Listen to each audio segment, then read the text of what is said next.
प्यारे बच्चों, सुप्रभात। मैं टीना अग्रवाल, आपकी हिंदी शिक्षिका, आज फिर आपके सामने पाठ 2 वर्ण विचार का शेष भाग पढ़ाने जा रही हूँ। इससे पहले कक्षा में आपने वर्ण पढ़ा था। वर्ण यानी भाषा की सबसे छोटी इकाई वर्ण कहलाती है और जिसके टुकड़े नहीं किए जा सकते। हिंदी में आपके बच्चों कितने वर्ण होते हैं? हिंदी में आपके 52 वर्ण होते हैं और इन 52 वर्णों को एक एक जोड़कर माला के रूप में अगर हम पिरो देते हैं तो उसे हम क्या कहते हैं बच्चों? वर्णमाला।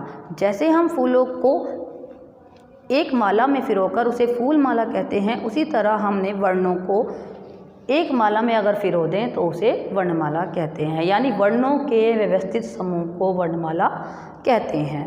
और वर्णमाला में वर्ण के कितने भेद होते हैं बच्चों? 2 भेद होते हैं, एक स्वर और एक व्यंजन। स्वर किसे कहते हैं बच्चों? जो बिना किसी वर्ण की सहायता से बोले जाते हैं, उन्हें हम क्या कहते हैं बच्चों? स्वर। और व्यंजन किसे कहते हैं? जो बिना स्वरों की सहायता के नहीं बोले जा सकते या जिन्हें बोलने के लिए स्वरों की सहायता पड़ती है, उन्हें हम व्यंजन कहते हैं।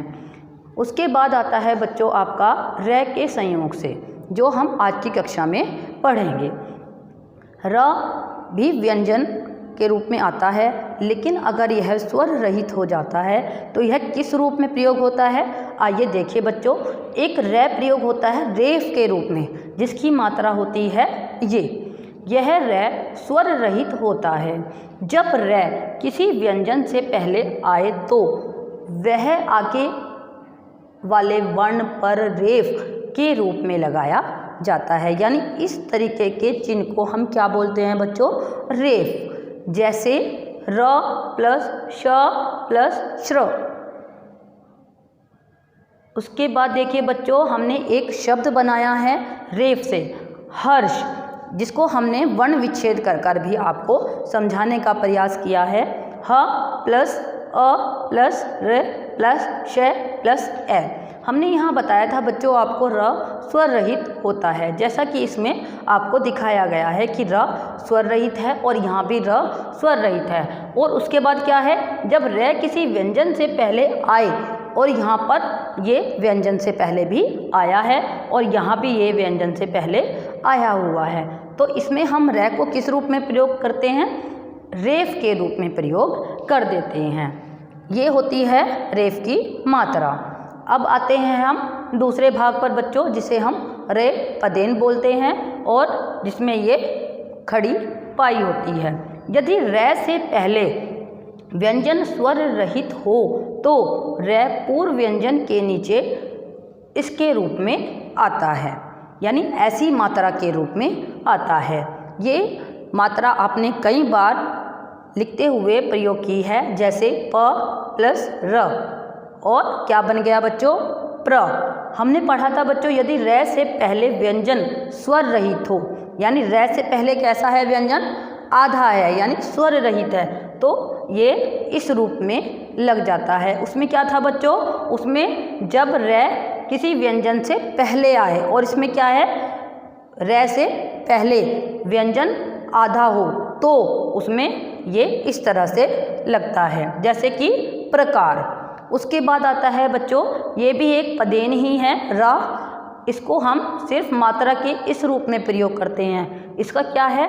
ये सिर्फ 2 ही वर्णों में प्रयोग होता है बच्चों, ट तथा ड। इन 2 व्यंजनों में ही ये इस तरीके की मात्रा लगाई जाती है, यानी रै पदेन की मात्रा लगाई जाती है। ट तथा ड के साथ रै, मतलब इन दोनों के साथ में रै नीचे इस रूप में लगाते हैं। किस रूप में लगाते हैं बच्चों? जैसे ट्रक, ड्रम में मात्रा लगती है, उस रूप में लगाते हैं। इसे रै पदेन ही कहते हैं। जैसे ट प्लस र बराबर क्या बन गया बच्चों? ट्र, यानी ट्राम। ड प्लस र बराबर ड्र, यानी ड्रामा। हमने इनका यहाँ पर वर्ण विच्छेद भी कर बताया है बच्चों। मुझे उम्मीद है कि आप सबको ये र की मात्राएं समझ में आ गई होगी। उसके बाद आपके एक ये विशेषक चिन्ह भी बताए गए हैं, जिन्हें ध्यान से देखें, जो मैंने आपको पहले सिर्फ संक्षेप रूप में बताए थे। अनुस्वार, स्वर के बाद आने वाली नासिक्य ध्वनि। हमने जो स्वर पढ़े थे उसके जो भेद पढ़े थे उसमें एक भेद आया था आपका स्पर्श। उसमें स्पर्श में आपके जो व्यंजन होते हैं उसमें ये पंचम वर्ण होते हैं। हर वर्ग का पंचम वर्ण होता है, जैसे क वर्ग, त वर्ग, ट वर्ग, च वर्ग और प वर्ग। ये 5 वर्ग होते हैं जिनका अंतिम वर्ण आपका पंचम वर्ण कहलाता है और ये व्यंजन आपके नाक से बोले जाते हैं। जिस व्यंजन से पहले यह आता है उसी वर्ग के पंचम वर्ण में बदल जाता है। यानी अगर यह क वर्ग का व्यंजन है उससे पहले तो वो उसी वर्ग के पंचम वर्ण में बदल जाता है। जैसे हमने यहाँ उदाहरण के तौर पर दिया है कंघा।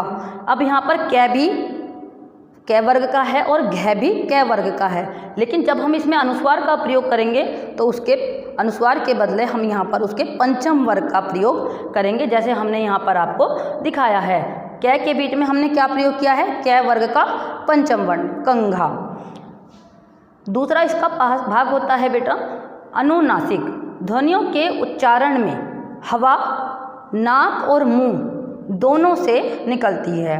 अनुस्वार में क्या था बच्चों, सिर्फ ध्वनि जो है वो नाक से निकलती थी, लेकिन इसमें क्या है, इसमें नाक और मुंह दोनों से निकलती है। इसे केवल हम बिंदु के रूप में लिखते हैं। जैसे नहीं, सिंचाई, इन शब्दों का प्रयोग आप बार बार अपनी पाठ्य पुस्तक में और अपनी उत्तर पुस्तिका में भी देखते होंगे। और इसे हम कैसे प्रयोग करते हैं, सिर्फ अनुस्वार यानी बिंदी के रूप में ही प्रयोग करते हैं। जैसे कि हिंदी में भी एक बिंदी का प्रयोग किया गया है जिसे हम ना यानी पंचम जो वर्ण होता है उसे हम बिंदी के रूप में प्रयोग करते हैं।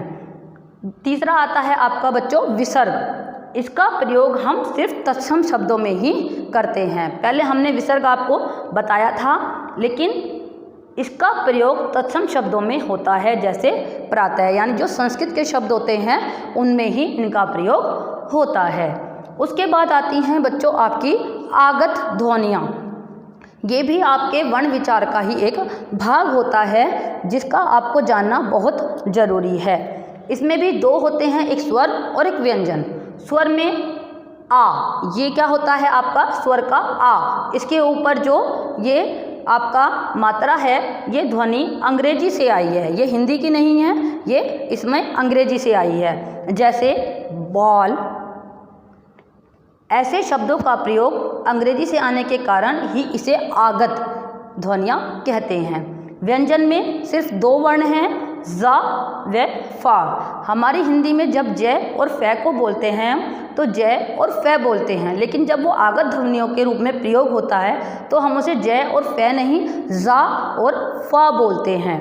क्यों? क्योंकि वो आगत ध्वनियाँ हैं, वो उर्दू और फारसी से आई है, वो हमारी हिंदी भाषा की ध्वनियाँ नहीं हैं। जैसे कि हमने आपको बताया ज़ और फा ध्वनियाँ अरबी, फारसी व अंग्रेजी में देखने को मिलती है, जैसे जुल्फ, फ़ोन, मेज़ आदि। जैसे एक उदाहरण इसका ये भी ले सकते हैं जो हम रोज़मर्रा में यूज़ करते हैं, सब्जी।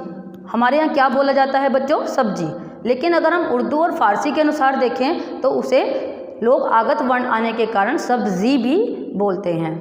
मुझे उम्मीद है बच्चों आप सबने वर्ण विचार का ये शेष भाग भी बहुत ध्यान से पढ़ा होगा और वर्ण विचार का पूरा पाठ आपने बहुत अच्छे से समझ लिया होगा।